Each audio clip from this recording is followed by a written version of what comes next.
오늘 본문은 어느 관리가 예수님께 나와 영생에 관하여 묻습니다. 본문 18절 보시면 어떤 관리가 물어 이르되 선한 선생님이여 내가 무엇을 하여야 영생을 얻으리까? 여기서 나오는 관리는 마태복음 19장과 또 마가복음 10장에도 동일하게 소개되어 있고, 또 우리가 이 모든 말씀들을 바탕으로 이 젊은 부자 관원임을 알 수가 있습니다.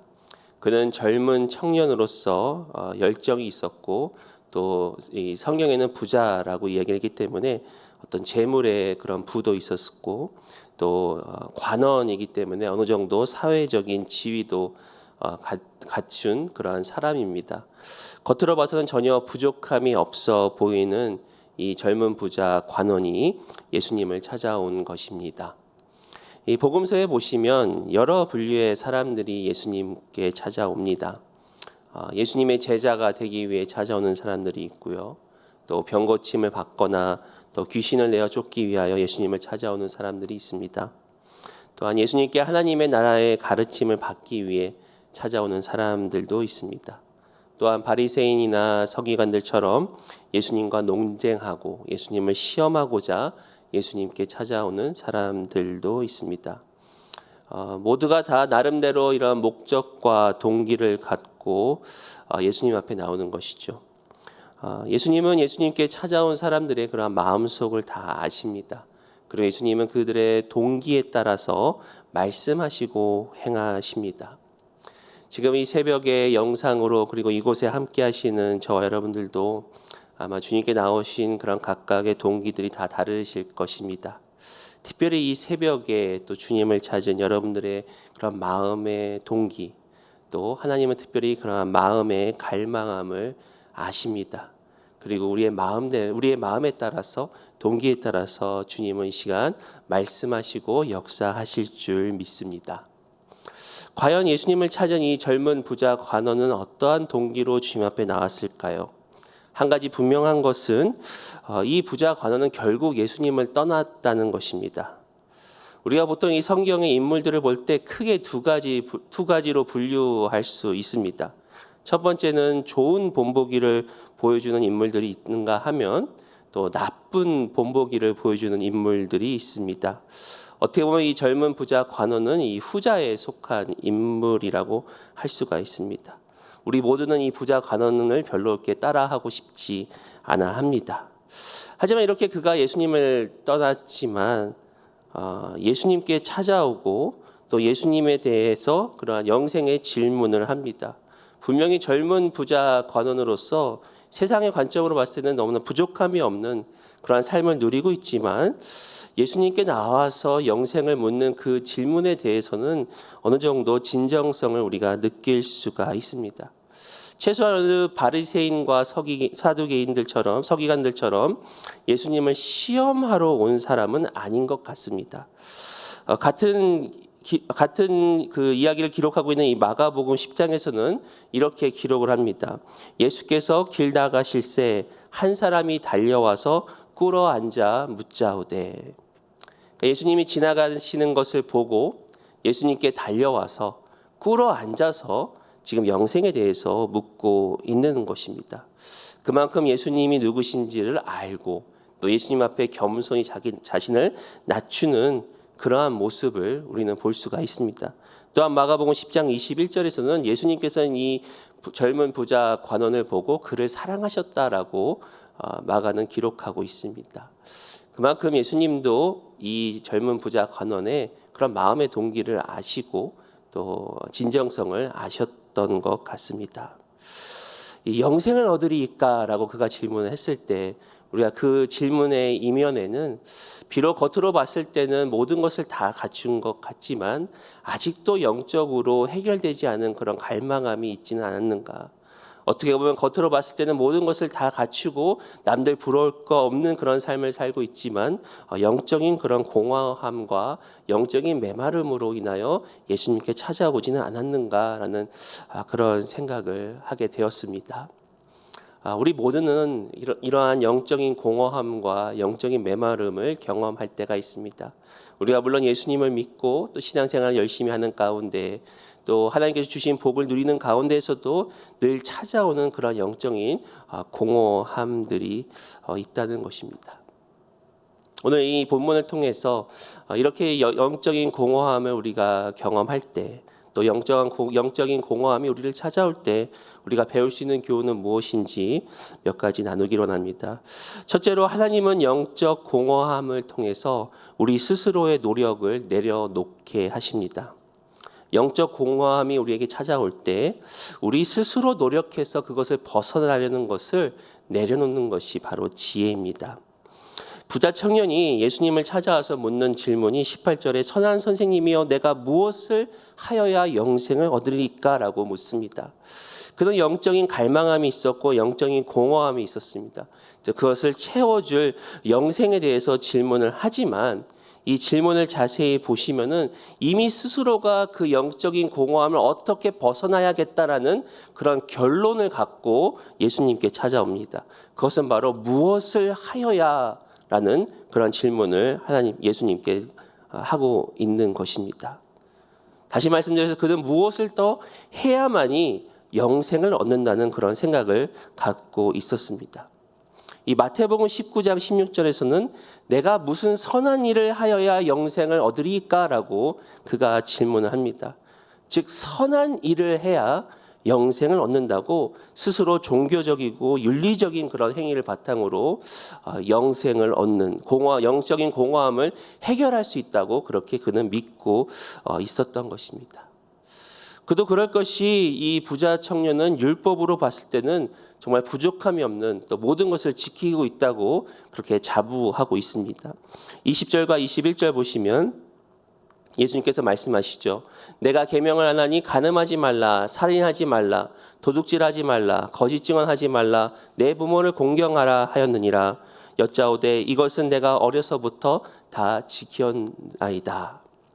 이 부자 청년은 어렸을 때부터 이 모든 계명을 다 지켰다고 그런 자부하고 있는 것입니다. 이러한 고백들을 통해서 우리는 한편으로는 어떻게 보면 이 부자 청년이 예수님 앞에 자기가 얼마나 율법을 잘 지켰는지 그런 자신의 의를 나타내는 것은 아닌가라는 그런 생각도 할 수 있겠습니다. 하지만 근본적으로 봤을 때 뭔가 채워지지 않는 그런 영적인 공허함을 좀 더 선한 행동으로 채우려는 그의 모습을 우리는 같이 볼 수가 있는 것입니다. 이러한 율법적인 또 도덕주의적인 생각은 이미 예수님 당시에 유대인들이나 바리새인들, 서기관들이 가지고 있었던 생각입니다. 율법을 온전하게 지키면 구원을 얻고 영생을 얻는다는 그런 믿음이었습니다. 그러나 그들의 마음 가운데 진정으로 하나님을 경외하고 또 하나님의 독생자이신 예수님을 경외하지 않는 것. 그래서 그들은 예수님을 결국은 십자가에 못 박는, 그리고 예수님께서 그들을 향하여 외식하는 자라라고 책망하는 그러한 말씀들을 우리는 성경을 통해서 알 수 있습니다. 또한 예수를 믿는 초대교회 그런 성도들 가운데서도 이 유대인의 관례나 특별히 이 할례 같은 그런 전통을 지켜야 한다라고 주장하는 그런 율법주의적인 그런 사람들도 많이 있었습니다. 우리가 일반적으로 이렇게 영적인 공허함이 찾아올 때 좀 더 기도와 또 말씀, 또 영적인 훈련으로 그것을 채우려고 합니다. 물론 기도와 말씀으로 우리는 회복되어져야 합니다. 그리고 기도와 말씀으로 우리는 회복될 것입니다. 하지만 하나님께서는 이러한 영적인 공허함들을 통해서 단순히 그 시간을 우리가 조금 더 말씀과 기도로 채워서 벗어나기보다는 특별히 하나님의 그런 계획 가운데 있다는 것을 우리는 또한 깨달아야 한다는 것입니다. 이 영적인 공허함은 우리의 마음을 성찰하고 살피게 됩니다. 그리고 우리의 진정한 동기가 무엇인지 다시 한번 살펴보게 된다는 것입니다. 또한 이 영적인 공허함을 통해서 우리의 진정한 영생, 생명의 원천은 바로 예수님께 있음을 깨닫게 됩니다. 우리가 때로는 이 말씀과 기도 자체를 너무나 의지하여서 이 말씀과 기도의 양이 마치 나의 어떤 의라고 생각할 우리가 그런 실수를 할 때가 있습니다. 즉 기도나 말씀 생활이 나의 의가 될 수가 있다라는 것입니다. 예전에 이 목사님들을 대상으로 좀 재미있는 설문조사 결과를 본 적이 있습니다. 이 목사님들께 여쭈었다고 합니다. 이 교인들 중에 가장 무서운 교인이 누구입니까? 어떤 사람들이니까? 그랬더니 이렇게 대답을 했다고 합니다. 새벽 기도 한 번도 안 빠지고 나오는 성도들, 또 이 40일 금식한 성도들, 그리고 신학교 나온 장로님들이 가장 무섭습니다. 물론 여러분들 잘 이해를 못하시니까 여러분들 해당되지 않는 것입니다. 우리가 물론 이렇게 새벽 기도 열심히 나와서 기도의 양을 쌓는 분들 너무나 귀하지만 그중 가운데는 이 새벽 기도가 자신의 의가 되어지고 또 이 40일 금식이 자신의 의가 되어지고 오히려 그것이 다른 사람을 판단하고 정죄하는 것으로 사용될 수가 있다라는 것입니다. 이 말씀과 기도는 하나님으로 향한 또 하나님의 은혜로 향한 하나님의 놀라운 은혜의 방편입니다. 하지만 이것이 어떤 하나님보다 앞설 때, 어떤 생명의 원천을 하나님께 두지 아니하고 이런 어떤 나의 영적인 생활에 둘 때 하나님은 그것을 올바로 하기 위해서 이런 영적인 공허함들을 통해서 오히려 우리의 노력들을 내려놓는 그러한 시간들이 필요하다는 것입니다. 이 부자 청년이 예수님을 찾아왔지만 아직도 자기가 어떤 선한 일을 행해야 한다고 믿고 있었던 것처럼 우리 자신도 또 주님 앞에 나아올 때 어떤 우리의 스스로의 의가 아닌 우리 스스로의 선한 행위가 아닌 오직 예수님으로 인하여 우리가 진정한 생명을 얻는 것을 다시 한번 깨닫는 이 시간 되었으면 좋겠습니다.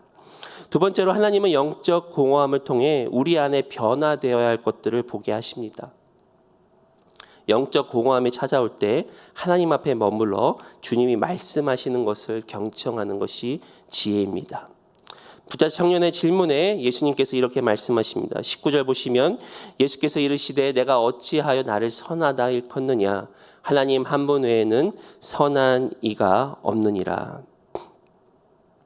이 부자 청년이 예수님을 향하여 선한 선생님이여 라고 그렇게 이야기를 하니까 선한 분은 오직 하나님 한 분밖에 없다라고 말씀을 합니다. 먼저 이 부자 청년에게 예수님께서 어떤 선함이 영생의 조건이 될 수 없고 오직 선한 분은 하나님 한 분이며 우리 모든 인간은 하나님 앞에서 선하지 않다라는 것을 말씀해 주시는 것입니다. 그래서 아까 읽었던 이런 계명에 대해서 말씀을 하시고 나서 예수님께서 좀 더 이 청년의 마음의 근본적인 문제를 말씀을 하십니다. 22절 보시면 예수께서 이 말을 들으시고 이르시되 내게 아직도 한 가지 부족한 것이 있으니 내게 있는 것을 다 팔아 가난한 자들에게 나눠주라. 그리하면 하늘에서 내게 보화가 있으리라. 그리고 와서 나를 따르라 하시니. 예수님께서는 이 십계명 중에 이런 간음, 살인, 도둑질, 거짓 증언, 또 부모 공경 등의 율법으로 말씀을 하시면서 비록 이 청년이 모든 것을 다 지켰지만 정작 그의 마음에 해결하지 못한 이 물질에 대한 탐욕을 지금 지적하고 계신다는 것이죠. 정말 이웃을 사랑한다면 자신의 것을 아낌없이 나누어 주는 것이야말로 진정한 율법의 행위일 텐데 이 부자 청년은 겉으로는 그렇게 행하는 것 같지만 정작 그 마음 가운데에 물질에 대한 탐욕을 예수님께서 지적하시면서 진정 정말 율법을 지킨다면 모든 것을 다 팔아서 가난한 자들에게 나눠주라고 말씀을 하십니다. 결국 하나님 나라의 보화를 쌓으라고 예수님께서 말씀하시죠. 그리고 나서 나를 따르라라고 그렇게 예수님께서 말씀을 하십니다. 아까도 말씀드렸지만 이 예수님은 참 이 부자 청년을 사랑하셨던 것 같습니다. 이 성경에 보면은 이렇게 고침을 받거나 또 이 귀신 들림의 고침을 받은 사람들이 예수님을 따르려고 할 때 예수님께서는 오히려 너는 머물러 있으라라고 말씀을 하시고 또 예수님의 제자들에게 나를 따르라라고 그렇게 말씀하신 것처럼 이 부자 청년에게 나를 따르라고 하신 말씀은 예수님께서 내가 너를 제자로 삼겠다라는 그런 초청의 말씀으로도 우리가 볼 수가 있는 것입니다. 하지만 안타깝게도 이 부자 청년은 그러한 예수님의 초청에 응하지 않습니다. 23절 보시면 그 사람이 큰 부자이므로 이 말씀을 듣고 심히 근심하더라. 그가 비록 이 영적인 어떤 공허함과 갈망함이 있었고 또 예수님 앞에 꿇어서 영생의 도를 알고자 하였으나 자신의 이 근본적인 문제인 탐심을 이기지 못하고 말씀에 순종하지 못하였습니다. 반면에 예수님의 제자들은 예수님께서 나를 따르라라고 말씀하실 때 그 말씀에 순종하여서 그들이 가지고 있던 모든 것을 다 버리고 예수님을 따른 것을 우리는 알 수가 있습니다. 이처럼 예수님은 예수님 앞에 나온 이 부자 청년의 마음을 보셨습니다. 그 마음의 동기와 또 간절한 그런 진정성을 어느 정도 보셨습니다. 하지만 예수님은 동시에 그 마음 가운데에 부족한 점을 보시고 있으셨습니다. 그것은 바로 마음을 사로잡고 있는 물질에 대한 탐심과 이기심이라는 것이죠.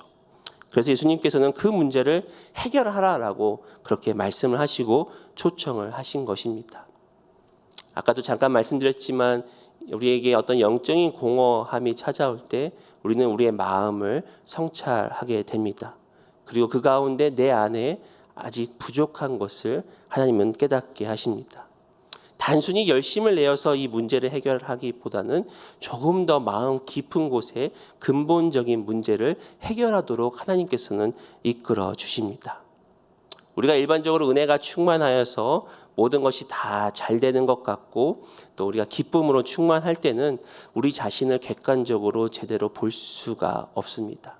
특별히 우리 안에 이런 해결되어야 될, 특별히 하나님께서 해결하시고자 하는 그런 근본적인 문제들을 우리는 볼 수가 없는 것이죠. 그래서 하나님은 이러한 영적인 공허함의 시간들을 통해서 우리 자신을 조금 더 들여다보게 하십니다. 그리고 우리가 이러한 시간들이 올 때 잠잠히 주님 앞에 머물러 주님의 음성을 기울이는 것이 중요합니다. 예레미야가 3장 26절에 사람이 여호와의 구원을 바라고 잠잠히 기다림이 좋도다. 저 역시도 반복적으로 하나님께서 다루시는 그런 문제가 있습니다. 저 역시도 부자 청년처럼 어떤 일을 통해서 또 인정을 받으려는 그런 욕구가 늘 제 마음 한가운데 있습니다. 물론 어느 정도 열심을 내서 맡은 바 일에 최선을 다하는 것은 좋지만 하나님이 주신 어떤 부르심과 또 하나님의 자녀로서의 그런 자아상이 아닌 무엇인가 열심히 해서 제 스스로 성취를 이루고 또 무엇인가 열심히 해서 사람들로부터 인정을 받고자 하는 그런 욕구가 늘 제 마음 한구석에 있는 것입니다. 작년 말에 또 올해 초에 이 코비드에 걸리면서 한 2주 정도 교회에 나오지 못할 때 그때 무엇보다도 제 자신을 바라보면서 저는 참 힘든 시간들을 보냈습니다. 신년의 특세도 있고 또 새해 첫 2주일 동안 여러 가지 사역들이 있는데 그 사역들을 하지 못하는 그런 두려운 마음들이 생겼습니다. 조금 더 솔직히 말씀드리면 내가 이러한 사역들을 하지 못해서 사람들로부터 더 이상 인정을 받지 못할까 봐 그러한 두려운 마음도 있었던 것입니다. 그래서 어떻게 하면 이 코비드를 빨리 벗어나려고 그냥 약도 더 먹고 또 테스트도 하루에 막 여러 번 해보고 한 번 조금이라도 그 줄이 안 나오기를 얼마나 간절히 기다렸는지.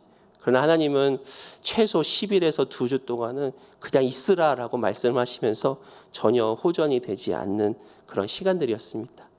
그 시간들이 얼마나 괴롭고 힘들었던지, 비록 몸은 집에서 쉬고 있지만 정말 쉬는 게 아닌 것 같은 정말 괴로운 시간들. 하지만 마지막에 결국 하나님 앞에 이런 것도 다 내려놓고 항복하고 2022년은 뭔가 정말 새롭게 열심을 해서 시작하려고 했는데 오히려 하나님은 힘을 빼셔서 오히려 더 주님을 바라보는 그런 시간들이었던 것 같습니다.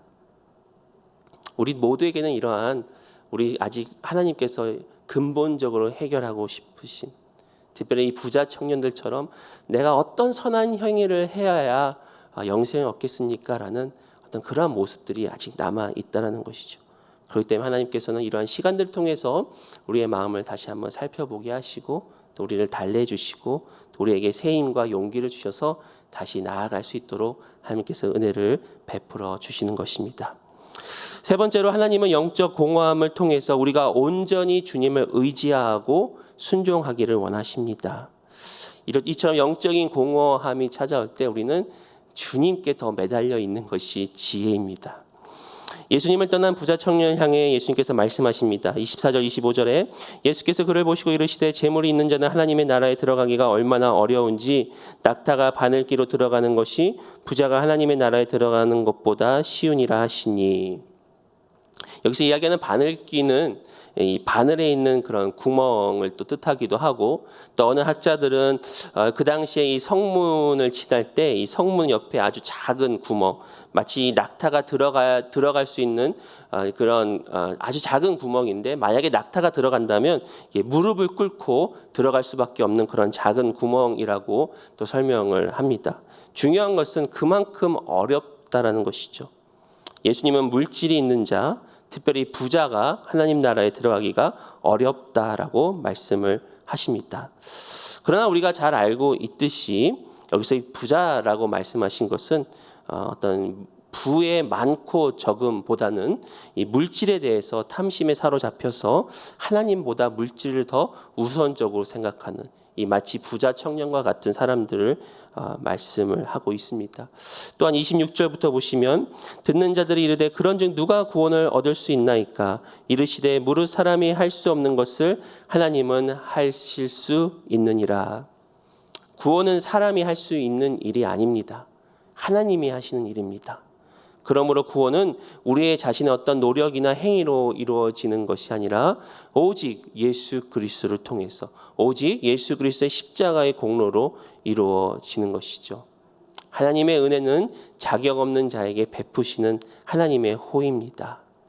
이 부자 청년뿐만 아니라 그 어떠한 사람도 스스로가 하나님 나라에 합당한 사람은 없습니다. 그렇기 때문에 우리가 영생을 얻기 위해서는 하나님이 하시는 일임을 알고 전적으로 하나님을 의지하는 것입니다. 예수님께서는 오늘 본문 전에 어제 본문을 통해서 이 세리에 대해서 말씀을 하셨고, 또 어린아이에 대해서 말씀을 하셨습니다. 즉 이 하나님 나라에 합당한 사람들은 이 세리와 같이, 또 어린아이와 같이 오직 하나님을 의지하며 주님께 겸손히 나아가는 자들이 바로 하나님 나라에 합당한 자요 영생을 얻는 자들이라고 말씀을 하고 있습니다. 만약에 부자 청년이 예수님께서 그렇게 말씀하셨을 때 한 번 더 예수님께 무릎을 꿇고 예수님, 저는 죄인입니다. 나를 불쌍히 여겨 주옵소서. 저는 스스로 할 수가 없습니다. 라고 만약에 고백을 했더라면 예수님께서 분명히 그 가운데 이 청년의 마음을 또 어루만져 주시고 움직이셔서 결국은 주님을 따르지 않았을까라는 그런 안타까운 생각도 있습니다. 또 이 18장 이어서 이 19장에 보시면 이 삭개오라는 세리가 나옵니다. 삭개오 역시도 부자였습니다. 하지만 그는 예수님을 진정으로 만나서 자신의 재산의 절반을 팔아서 나누어 주고, 또 자기가 다른 사람들에게 4배를 보상해 주겠다라고 그렇게까지 고백을 합니다. 진정으로 우리가 예수님을 만나고 또 주님을 의지할 때 비로소 우리가 영생을 얻고 또 하나님 나라의 우선순위를 두게 된다는 것이죠. 또 28절부터 보시면 베드로가 여짜오되 보옵소서, 우리가 우리의 것을 다 버리고 주를 따랐나이다. 이르시되 내가 진실로 너희에게 이르노니 하나님의 나라를 위하여 집이나 아내나 형제나 부모나 자녀를 버린 자는 현세 여러 배를 받고 내세 영생을 받지 못할 자가 없느니라 하시니라.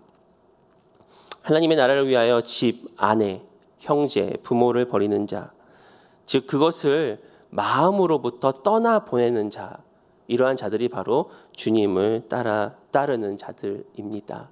즉 하나님 나라의 우선순위를 두고 또 하나님을 전적으로 의지하고 순종하는 자들이 결국 영생을 얻는다라고 예수님께서 말씀을 하십니다.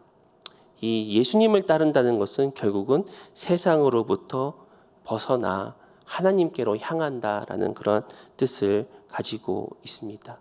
더 이상 내가 내 자신의 주인이 아닌 하나님께서 주님이십니다라고, 하지만 하나님 나라의 우선순위를 두는 그러한 인생이 영생을 얻고 또 그러한 인생이 진정한 복을 얻는 것입니다.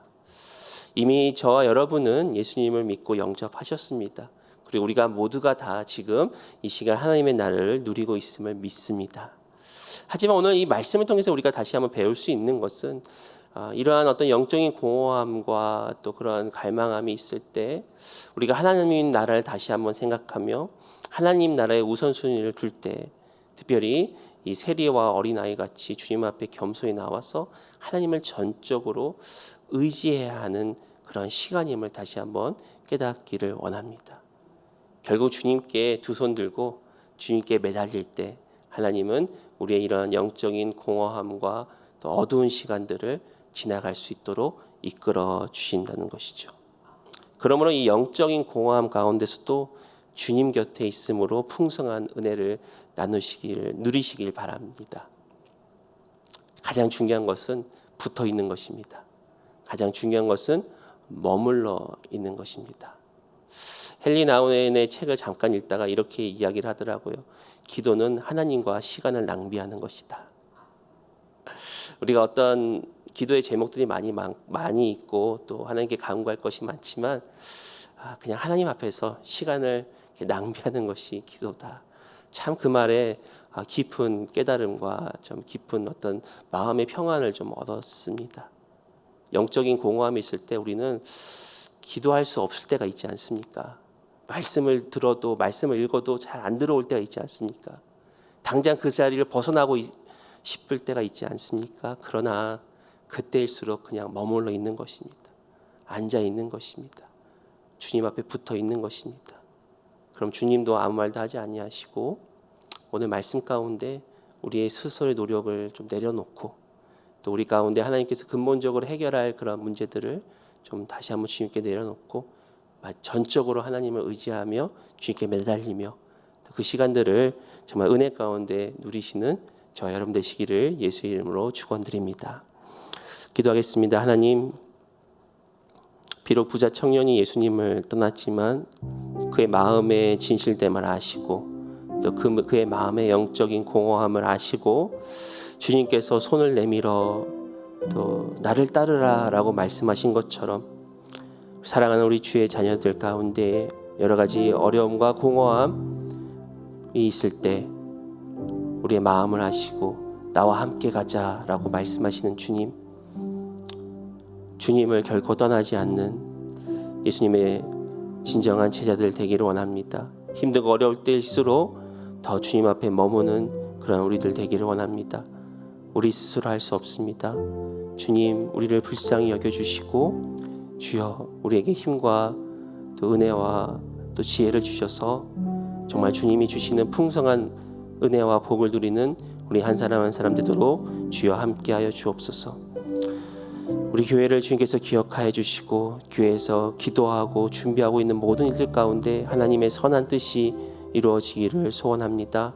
세우신 우리 강주민 담임 목사님 능력 가운데 주께서 붙잡아 주시고 특별히 또 이번 주말에 있을 산노세 뉴비전 교회에서의 집회 기간 동안 가운데 영적으로 영육으로 강건하게 하시고 또 말씀에 큰 은혜 주셔서 말씀 듣는 모든 분들이 큰 은혜를 받도록 주님 역사하여 주시옵소서.